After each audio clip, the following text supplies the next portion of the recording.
창세기 15장 1절부터 6절까지 보도록 하겠습니다. 제가 읽겠습니다. 이런 일들이 일어난 뒤에 주님께서 환상 가운데 아브라함에게 말씀하셨다. 아브라함아, 두려워하지 말아라. 나는 너의 방패다. 네가 받을 보상이 매우 크다. 아브라함이 여쭈었다. 주 나의 하나님, 주님께서는 저에게 무엇을 주시렵니까? 저에게는 자식이 아직 없습니다. 저의 재산을 상속받을 자식이라고는 다마스쿠스 녀석 엘리에셀 뿐입니다. 주님께서 저에게 자식을 주지 않으셨으니 이제 저희 집에 있는 이 종이 저의 상속자가 될 것입니다. 아브라함이 이렇게 말씀드리니 주님께서 그에게 말씀하셨다.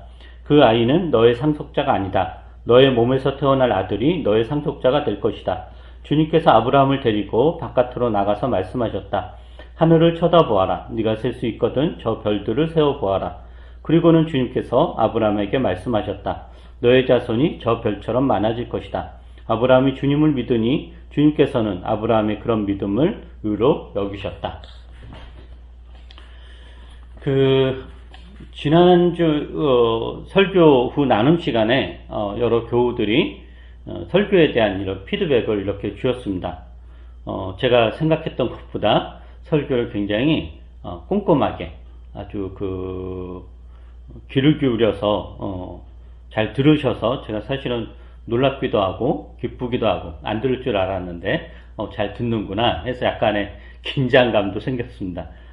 좀 더 열심을 다해 준비해야겠다는 마음도 들었고, 그런데 이제 지난주 이제 설교 나눔에 설교 듣고 나서 설교가 이제 결론 없이 급작스럽게 이제 끝난 것 같아서 좀 당황스러웠다. 이제 시작하려나 보다 했는데 끝났더라. 이런 반응들이 여러분이 하셔가지고, 그래서 이제 약속이 성취된 것처럼 우리가 살아야 된다 그랬는데, 그러면 도대체 약속이 성취된 것처럼 산다는 게 도대체 어떻게 사는 것인가?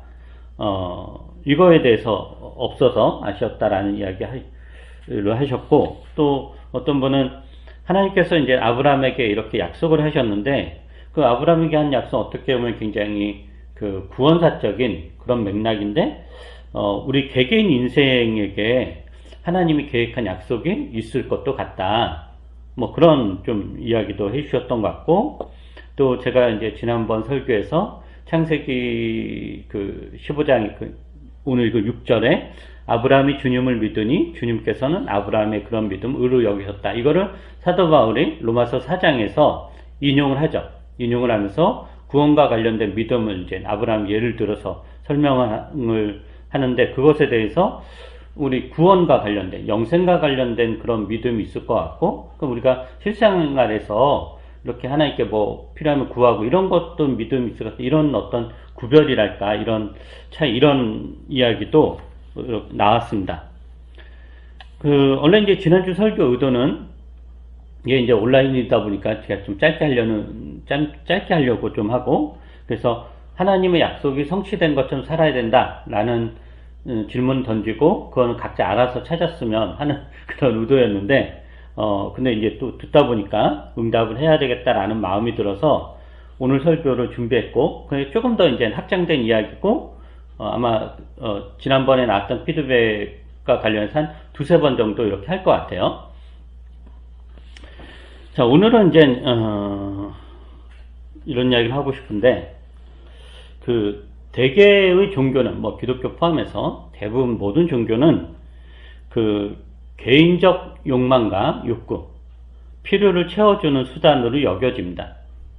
뭐 병에 걸렸다든가, 가난에 처했다든가, 먹을 것이 없다라든가, 재난을 겪는다든가, 혹은 죽음을 앞에 두고 있다든가, 이런 어떤 피할 수 없는 어떤 고통이라든가 고난, 이런 불행을 겪는 개인이 스스로의 힘으로는 그것을 벗어날 수 없고 그것을 이길 수 없고 그 어려움을 타개할 방법이 없을 때 신을 찾죠.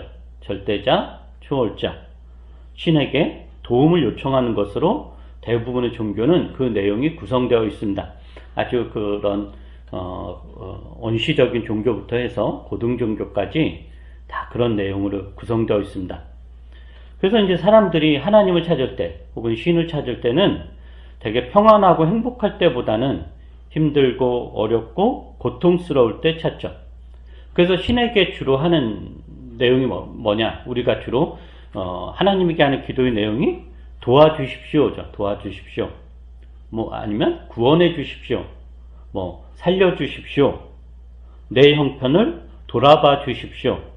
회복시켜 주십시오. 평안을 주세요. 이런 게 이제 그 신에게 요청하는 그런 대화입니다. 그러기 때문에 이런 종교심, 이런 종교는 늘 내가 중심일 수밖에 없어요. 왜 내가 중심일 수밖에 없냐면은 내 고통에서 시작하기 때문에 내 고통을 해결하는 것이 제일 중요한 일이기 때문에, 그래서 신을 찾는 거기 때문에 이 신앙에서는 이 신앙의 중심 뭐냐면은 나죠. 나 자신. 여러분도 이제 하나님에 대한 여러분의 신앙도 이제 곰곰이 한번 돌이켜 보세요. 내가 언제 간절하게 하나님을 찾았던가? 언제 하나님을 급하게 부르고 애타게 찾고 간절히 응답을 갈구했던가? 이것을 한번 생각을 해보세요. 대개는 고통을 겪을 때죠. 그렇지 않나요? 시험을 앞두고 있거나 취업 준비를 할 때나 몸이 아플 때, 사업이 어려워질 때, 연애가 잘 안 될 때, 부부간에 큰 위기가 닥쳐왔을 때, 혹은 자녀들이 말썽을 피우거나 아플 때, 여러 가지 삶의 큰 위기를 겪을 때 우리는 간절하게 하나님을 찾고 기도를 합니다. 그리고 이제 그러한 위기 시간이 지나면 신을 찾는 열정이나 빈도가 상당히 줄어들죠. 맞죠, 효영 형제님? 공무원 시험 붙기 전까지는 간절히 하나님을 찾았지만 붙고 나서는 그 마음이 이렇게 썩, 저도 그렇고 우리가 다 그렇습니다. 여러분 중에 이제 이런 고민하는 분이 있을지도 모르겠어요. 내가 예전에는 열정을 다해서 기도하며 하나님을 찾았는데 요즘 내가 열정도 없고 신앙도 식은 것 같다. 내가 신앙이 퇴보한 것 아닌가. 예전에 새벽 기도도 열심히 했는데 지금은 뭐 새벽 기도는커녕 하루 5분 기도하는 것도 잘 안 하게 된다. 이거 참 문제 아닌가. 이런 생각하는 분이 있을 거예요. 그럼 그걸 어떻게 우리가 타개할 수 있느냐? 방법은 쉬워요. 다시 고통을 겪으면 됩니다. 다시 불행해지고, 다시 고통을 당하고, 다시 삶에 큰 위기를 겪으면 그렇게 됩니다. 되게 쉽죠? 그러니까 그 시절이 그리운 분들은 다시 이제 지금 있는 거 다 내려놓고 다시 글로 가시면 돼요. 그런데 이러한 개인적 욕구와 욕망에서 시작한 신앙이 잘못된 것인가 라는 거죠. 이런 신앙은 비성경적인가, 하나님의 뜻이 아닌가, 이런 생각을 할 수 있는데 전혀 그렇지 않습니다. 자신이 감당할 수 없는 위기라든가 어떤 고통을 겪으면 그것을 해결하고 벗어나기 위해서, 또 평안과 행복을 위해서 하나님에게 기도하는 것은, 매달리는 것은, 도와달라고 간절히 구하는 것은 너무도 올바른 것입니다. 그게 어떻게 하면 신앙의 가장 기본적인 핵심입니다. 특히 기독교는 다른 종교와는 달리 하나님과의 관계를 어떻게 비유하냐면은 아버지와 자녀의 관계, 부모와 자녀의 관계로 비유합니다. 하나님을 아버지로 비유하면서 무엇이든지 구할 수 있다라고 이야기합니다. 부모와 자녀의 관계가 뭐죠? 부모와 자녀의 관계? 핵심은 부모가 들어주든지 안 들어주든지 간에 자녀는 부모에게 무엇이든지 구할 수 있다는 거죠. 하나님이 우리의 아버지다 라는 것은 무슨 하나님의 가부장적인 이런 맥락이 아니라 더 이상 우리가 하나님의 눈치를 보지 않아도 된다라는 뜻입니다. 예를 들면 만약에 부모의 눈치를 보는 자녀가 있다고 쳐봐요. 지금 내가 용돈이 필요한데 그것은 이제 달라고, 필요하니까 이제 엄마 아빠한테 달라고 해야 되잖아요. 근데 그 애가 이제 자기가 필요한 돈을 계속 눈치를 보면서 이거 달래야 되나 말아야 되나 막 이리 재고 저리 재고 이렇게 망설인다면 그게 어떨 것 같아요? 만약에 부모가 건강한 부모예요. 심리적으로 굉장히 건강한 부모인데 자녀가 그렇게 눈치를 막 보고 있는 걸 알고 있다. 그러면은 제가 나를 되게 존경하는구나. 내 아들이 나를 되게 존중하는구나. 이렇게 생각하지 않을 거 아니에요? 정말 그렇게 생각하면 정말 또라이죠. 그럼 오히려 아이한테 뭐라고 하겠죠? 너 왜 눈치 보냐? 당당하게 요구해. 뭐든지 요구해. 내가 다 해줄게. 이게 이제 건강한 부모의 마음인 거죠. 우리가 애들이 만약에 애들은 그냥 달라는 거잖아요. 자기가 한 것도 없으면서. 근데 그걸 눈치를 안 보는 거죠. 근데 다른 사람한테 눈치를 보는 거잖아요. 예를 들면 애들이 다른 집에 가서, 자기 집이 아닌 다른 집에 가서 배고픈데 밥을 달라고, 그건 눈치를 볼 수밖에 없죠. 눈치 안 보면 더 이상한 거고. 그렇지만 자기 집에서는 이렇게 눈치를 안 보는 거예요. 원하는 거는 뭐든지 구할 수 있어요. 그 어떤 것도. 그러니까 우리가 하나님한테 하늘에 달을 따다 달라 라고 해도 상관이 없다라는 거예요. 뭐 그런 거가 눈치 볼 게 없어요. 하나님이 이제 알아서 하는 거죠. 그러니까 우리는 이렇게 당당하다라는 거죠. 하나님이 우리 아버지다라는 거는 눈치를 본다는 게 아니라 우리가 무엇이든지 구할 수 있는 관계구나. 이런 당당함을 이야기하는 겁니다. 그런데 이제 문제는 뭐냐? 이걸 전부로 안다는 게 이제 문제인 거예요. 그거 자체가 문제가 아니라 그거를 신앙의 전부라고 할 때 이제 문제가 생긴다라는 거죠. 그러니까 개인적 욕구와 욕망을 해결하기 위해서 하나님을 찾고 하나님에게 구하는 것은 당연한 거고 올바른 건데, 그게 전부라고 생각해서 신앙의 어떤 내용들을, 신앙의 방향들을 그것을 강화시키는 방향으로 나아가면 하나님과 상관이 없는 신앙이 될 수도 있고, 더 나아가 하나님의 이름으로 하나님을 욕되게 할 수도 있습니다. 우리가 요즘 이제 아브라함의 신앙을 살펴보고 있죠. 아브라함의 신앙이 하나님이 어떻게 약속했고, 그 약속에 따라서 아브라함이 어떻게 반응하고 어떻게 지금 변화되어 가고 있는가를 살펴보고 있어요. 12장부터. 12장에서 하나님께서 아브라함에게 어떤 약속을 했냐면은 여러 가지 땅과 후손에 대한 약속을 했는데, 이런 약속이죠. 땅에 사는 모든 민족이 너로 말미암아 복을 받을 것이다. 이게 굉장히 핵심적인 거거든요. 아브라함에게 한 약속이 너로 말미암아, 너로 인해서 모든 사람이, 땅에 사는 모든 민족이 복을 받을 것이다 라고 약속을 하셨어요. 그리고 하나님께서 그렇게 약속하셨다는 건 당연히 아브라함을 그런 사람으로 만들어 가겠다라는 의지의 표현이기도 하죠. 근데 많은 기독교인들이 어떤 오해를 하냐면은 창세기 12장에서 하나님께서 아브라함에게 한 그 약속 있잖아요. 너로 인하여 모든 민족이 복을 받을 것이다. 이거를 어떤 식으로 생각을 하냐면은, 하나님께서 아브라함을 위대한 사람으로 만드는구나. 아브라함을 통해서 모든 민족이 복을 받는다고 하니까 아브라함이 얼마나 대단한 사람이 될 것인가.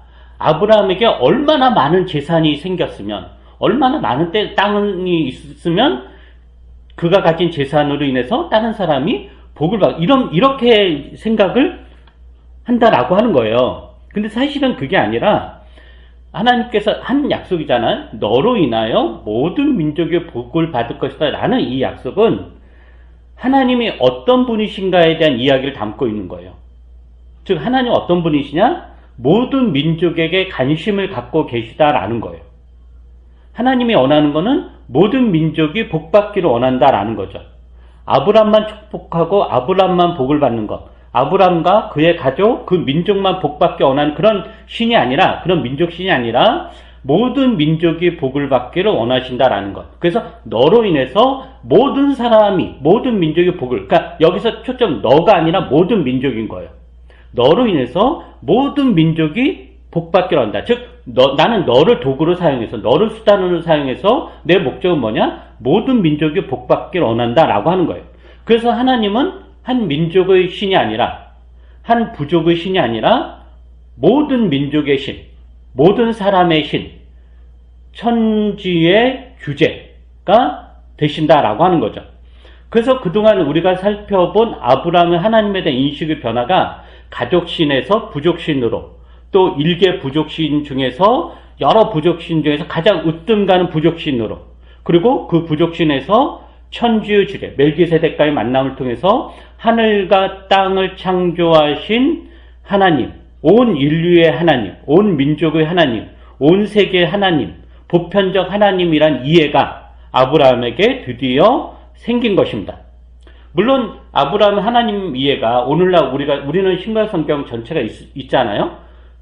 그래서 우리가 이해하는 것과는 만큼은 아니겠지만 최소한 아브라함은 하나님은 나만의 하나님이 아니라 온 사람의 하나님이구나 라는 그 인식의 폭이 넓혀진 것은 분명합니다.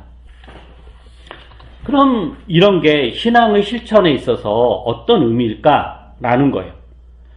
하나님이 내 하나님만이 아니라 타인의 하나님이다 라는 것, 내 가족만의 하나님이 아니라 다른 가족의 하나님이라는 것, 내 부족, 내 민족만의 하나님이 아니라 타 부족, 타 민족의 하나님이라는 것, 하나님은 고대 근동 지역을 관장하는 그 지역신이 아니라 하늘과 땅을 창조하신 하나님, 온 인류를 창조하신 하나님, 이렇게 넓혀지는 건데, 이런 신앙이 우리에게 이제 어떤 실천을 요구하는가라는 것입니다. 그 이야기를 잠깐 하려고 하는데요. 그것은 뭐냐면은 하나님에 대한 신앙이 개인적 욕구와 욕망의 해결을 위해서만 동원되는 것이 아니라 이웃의 평안과 행복을 위해서도 동원되어야 된다라는 의미예요. 나의 고통과 행복에만 관심을 두는 것이 아니라 이웃과 사회, 나아가 전 인류 사회의 고통과 행복에도 관심을 두고 세상을 걱정하는 단계로 나아가는 것, 이게 신앙의 실천인 거죠. 제가 이제 상담을 하다 보면 타인의 평가나 비판에 유독 예민한 분들이 많이 있습니다. 대인관계의 어려움이라든가 심리적인 어떤 우울이라든가 불안이라든가 이런 것 때문에 이제 오는 분들이 많은데, 그중 보면은 특히 이제 대인관계에서 굉장히 예민한 사람들이 많아요. 근데 대체적으로 이제 타인의 평가에 예민한 거죠. 다른 사람이 나를 어떻게 보는가, 타인이 나를 비난하면 어떻게 하지, 이런 생각이 많이 사로잡혀 있습니다. 그래서 이런 분들은 타인의 태도라든가 시선이라든가 말 한마디에 굉장히 신경을 써요. 누가 이렇게 나한테 한마디 건네면 그거에 이제 막 이렇게 꽂혀가지고 되게 힘들어도 하고, 그러니까 예를 들면 누군가를 내가 만났는데 그 사람이 별로 기분도 좋아 보이지 않고 나한테 좀 퉁명스럽게 대하고 뭔가 인사도 잘 안 받았다, 예전 같지가 않다. 그러면 이제 이렇게 이제 타인의 평가나 비판에 예민한 분들은 어떻게 생각하겠어요? 내가 잘못한 것이 있나? 저 사람이 왜 나를 싫어하지? 나한테 무슨 문제가 있나? 어떻게 해야 되지? 왜 나를 싫어하지? 내가 미운 털 박힌 거 아니야? 이러다가 나 인사국가에서 점수 못 받으면 어떡하지? 나한테 무슨 문제가 있는 거 아닌가? 막 내가 못나 보이나? 내가 무슨 잘못을 저질러 하면서 계속 괴로워요. 나한테, 나 자신의 마음 무척 힘들어요. 그러니까 이분들 대부분 이제 마음도 여리고 예민하고, 그리고 자신이 혹시라도 타인에게 해가 되질까 노심초사하는 굉장히 소위 말해 착한 사람들이에요. 진짜 대부분 착해요. 근데 그 내용을 좀 더 깊이 들어가면 이분들은 굉장히 나르시즘적인, 그러니까 자기 중심적인 사람들입니다. 자기 중심적으로 사고하는 사람들이에요. 표면적으로는 타인에게 꽤 관심 있는 것 같죠. 저 사람이 계속 본인의 그 촉각이 타인에게 다 향해 있는 것 같잖아요. 근데 그렇지 않고 그 이면을 들어가면 자기 자신에게만 관심이 있는 거예요. 자기 자신에게만. 그래서 그러니까 이게 나르시즘이라는 거는 나는 세상에서 잘났어, 이것만이 아니라 다른 사람, 그러니까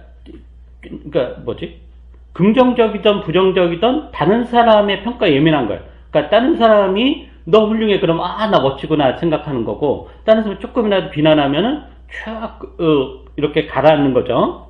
굉장히 이제 자기 중심적인 거예요.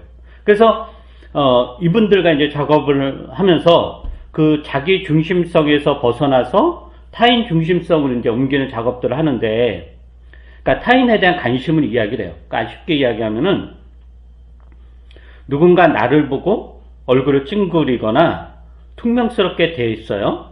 그럼 자기중심적인 사람은 어떻게 반응하냐면은 저 인간이 나한테 화가 났나?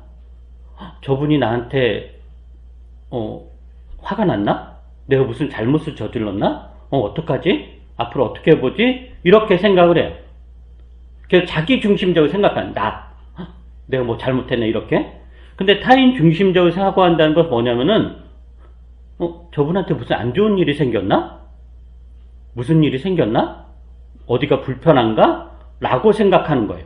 즉 나한테 화가 났나? 라고 생각하기 이전에 먼저 무슨 안 좋은 일이 생겼나? 몸이 어디 아프신가? 뭐 불편한 일이 있는가? 라고 생각하는 것이 타인 중심적으로 사고하는 거예요. 그리고 이 둘의 차이는 행동에서도 이제 차이가 나요. 나한테 화가 났나? 라고 자기 중심적으로 생각하는 사람은 어떻게 할까요? 그 행동이 전전긍긍하겠죠. 그죠? 눈치를 볼 거고 추측을 할 거고 계속 상상 속에서 그 부정적인 걸 점점 더 키워가면서 자신에 대한 자책을 하거나, 그래서 자기가 힘이 있으면 상대방에게 화를 내거나, 너 왜 나한테 그래? 막 이렇게 화를 내거나, 힘이 없으면은 속으로 막 끙끙 앓고 있겠죠. 그러나 타인 중심적인 건 뭐라겠죠? 무슨 안 좋은 일이 생겼나 이거예요. 그렇게 생각하는 사람은 어떻게 하겠어요? 물어보겠죠. 대리님 뭐 좀 표정이 어두워 보이시는데 어디 불편한 데 있으세요? 이렇게 물어보겠죠. 그러면은 그 사람 이런 게 불편해. 그러면 본인이 도울 게 있으면 뭐 도와줘. 혹시 제가 도와줄 일이 있나요? 이렇게 이야기가 돼요. 그게 이제 타인 중심적이다 라고 하는 거예요. 그러니까 여러분들이 이제 저를 현장에서 만날 때 제가 여러분을 째려본다고 하더라도 나한테 화났나? 라고 생각하지 마시고 우리 목사님 어디가 많이 불편하신가 보다. 커피 한 잔 사드려야 되겠다 라고 생각하는 게 신앙의 성숙. 그게 이제 타인 중심적이다 라는 거예요. 여러분 그 애인 사이든 부부 사이든 다. 그러니까 신앙의 성숙이라는 게 뭐냐? 나 중심에서 벗어나서 타인 중심으로 가는 거예요. 타인 중심으로 간다는 게 주체성을 상실하거나 자율성을 상실하는 거 전혀 아니에요. 오히려 그게 튼튼한 사람만이 타인 중심으로 살아갈 수 있어요. 이게 신앙의 성숙인 거죠. 이게 하나님께서 아브라함에게 약속하신 너로 인해서 모든 민족이, 모든 인류가, 모든 사람이 복을 받을 것이다 라는 말씀의 실천인 거예요. 또 하나 예를 들어보죠. 우리 교회는 그런 분은 그렇게 하여튼 돈이 많은 분이 별로 없어서, 그렇지만 만약에 혹시 부동산 투자라든가 주식 크게 이렇게 해가지고 여러분이 이제 돈을 이제 상당히 벌었다고 쳐봐요. 벌 수 있죠.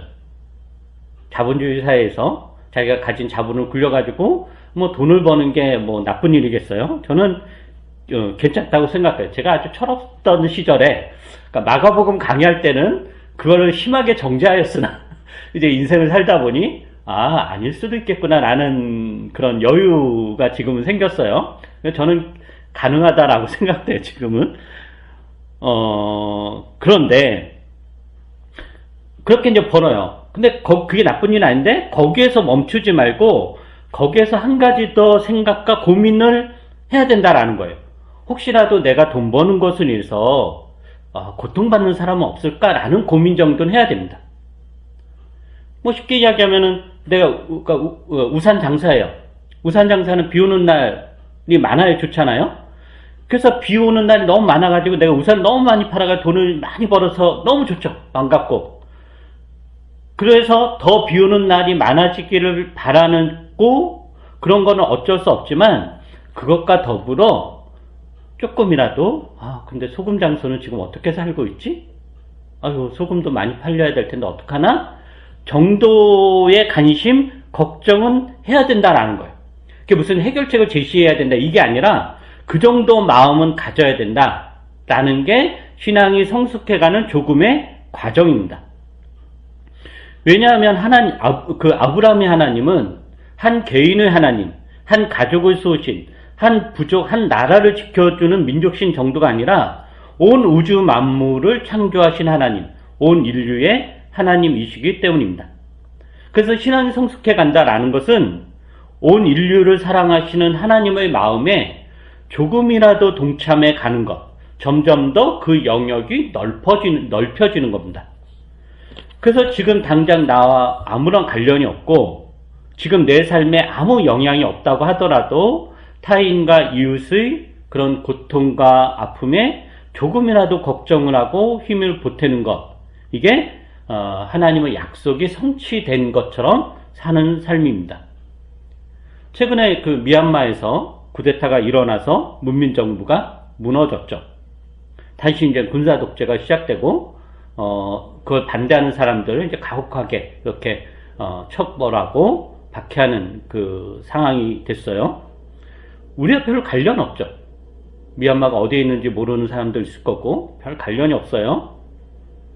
근데 그러한 일에 내가 관련이 없다고 하더라도 내 삶에 아무런 영향을 주지 않는다고 하더라도 그러한 일에 관심을 갖고 미얀마와 그 국민들에서 조금이라도 걱정해 주는 것, 그런 사고가 생기는 것, 그런 여유가 생기는 게 곧 신앙의 성숙입니다. 신앙의 성숙. 생각해보세요. 우리가 고통당할 때는 그런 여유가 없어요. 그죠? 내가 지금 뭐 죽을 병에 걸렸고, 내가 지금 당장 사업이 망하게 생겼고, 내가 당장 지금 큰 위기를 당했으면은 나 살기 바빠서 하나님께 매달릴 수밖에 없어요. 그것도 좋아요. 근데 하나님께 그걸 해결해 주셨잖아요. 지금 나한테 큰 재난 상황이 있는 것도 아니고, 큰 병에 걸려 있는 것도 아니고, 하나님께 막 살려달라고 울며불며 붙잡아야 되고 이런 상황 아니잖아요. 평안한 삶이잖아요, 우리는 대체적으로.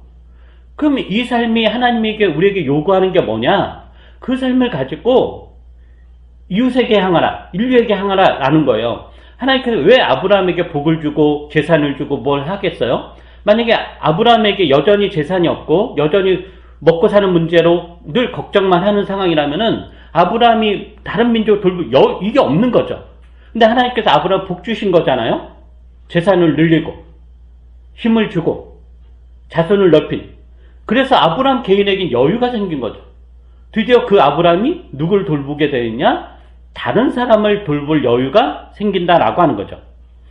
이런 맥락에서 이것이 신앙의 성숙인 겁니다.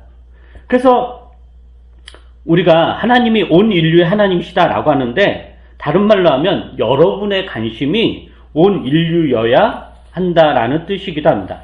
이게 점점 더 확장되어 가는 것, 이게 신앙의 성숙입니다.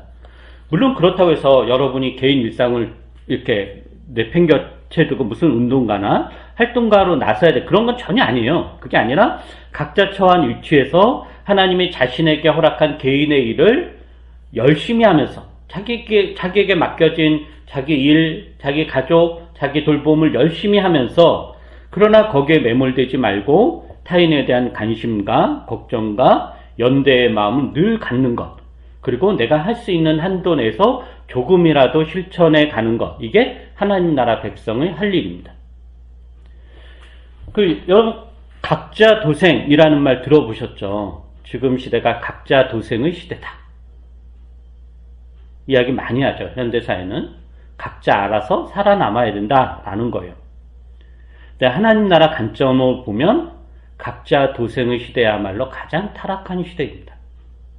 무슨 특정한 범죄가 일어나고 그런 게 타락한 것이 아니라 사람들이 윤리적으로 아무런 문제가 없어도, 문제가 없는 시대여도 각자 도생의 마음으로 살아가는 사람들이 주류를 이루는 사회라면 그 사회는 타락한 사회입니다. 성경적으로. 지금 세상이 그렇다라고 하는 거고, 이런 세상에서 만약에 여러분의 신앙이 각자 도생을 강화시키는 방향으로 사용된다면 그거야말로 정말 끔찍하고 그 타락한 그런 실상이다라고 볼 수 있습니다. 우리가 믿는 하나님은 하늘과 땅을 지으신 주님, 즉 온 인류의 하나님이십니다. 그리고 하나님은 우리를 통해 온 인류가 복받기를 원하십니다. 그것을 위해 하나님은 우리를 부르셨고 인도하시며 지금까지 지켜오셨습니다. 그러므로 여러분들은 자기 자신만을 위해 살지 말고 타인을 위해서도 사십시오. 기도하겠습니다. 사랑이 많으신 하나님, 우리를 택하사 우리로 인하여 모든 민족이 복을 받도록 저희들을 택하셨습니다. 아브라함 택하셨듯이 주의 백성들을 그렇게 부르셨습니다. 근데 우리는 하나님에 대한 신앙을 우리만 잘 먹고 잘 사는 것으로만 사용하지 않는가, 이런 것을 다시 한번 돌아보게 됩니다. 우리가 잘 먹고 잘 사는 것도 매우 중요하고 그것을 위해서 우리가 하나님께 부르짖고 기도하지만 거기에서 멈추지 말게 해주시고, 더 나아가 내 주변의 사람들, 이웃들, 온 인류들을 위해서 내가 걱정하고, 물론 할 수 있는 것이 아무것도 없다고 하더라도 걱정하는 마음 정도는 보태주고, 아주 작은 먼지 하나 드는 힘이라도 있다면 그렇게라도 실천할 수 있는 그런 마음과 용기를 저희들에게 허락해 주시옵소서. 그래서 우리의 신앙이, 온 우주를 창조하신 하나님을 믿는 우리의 신앙이 단지 내 몸 하나 건사하는 것으로 끝나는 것이 아니라 하나님께서 같이 더불어 살라고 한 이웃들을 우리가 건사하고 그들의 필요를 조금이라도 채워주면 그렇게 신앙을 성숙시켜 나가는 주의 그 백성들이 될 수 있도록 은혜를 베풀어 주시옵소서. 감사드리며 예수님 이름으로 기도합니다. 아멘.